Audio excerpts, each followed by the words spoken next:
Hello, my name is Jason Humphrey. I am a Thankful mentor, and this is my Thankful playlist. Now, this video is all about being a developer. I hear all too often that people feel as though they can't become a developer, or even then they have the imposter syndrome. And I'm here to tell you, you can, because what it really means to be a developer is it means you're a problem solver. At the same time, maybe you found the problem and then you solve the problem. That is by far the most important thing to know is you are a problem solver at the end of the day. Another way to think about it is you can think outside of the box. And that's something that if you can learn to do that, not many people can. So when problems come, if you can think outside of the box, you'll be able to give much more in-depth solutions and maybe tips and tricks to help people out. So what's one other thing you can do?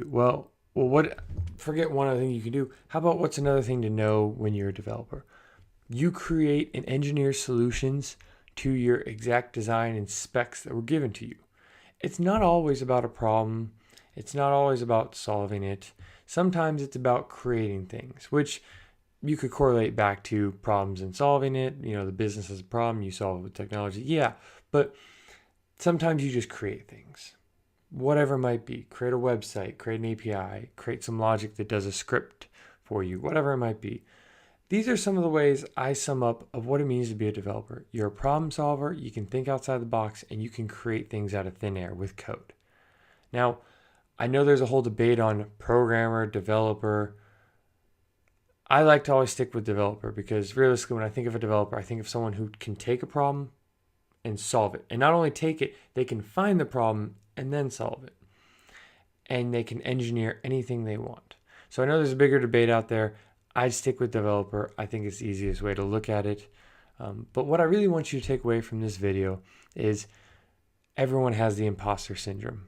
Don't let it get you down. You'll be okay. We all feel it at some point in our development careers, whether it's me running into someone who wrote the frameworks I use maybe, or someone in my company running into me going, and they feel inferior for no reason. It all happens to all of us, so don't worry about it. But my last point to you is you are a developer. You can be a developer. If any of those things I was just talking about you feel like you can do, then trust me, you can grow into even more than what you are now. You can become a developer. Heck, what am I saying? You are a developer.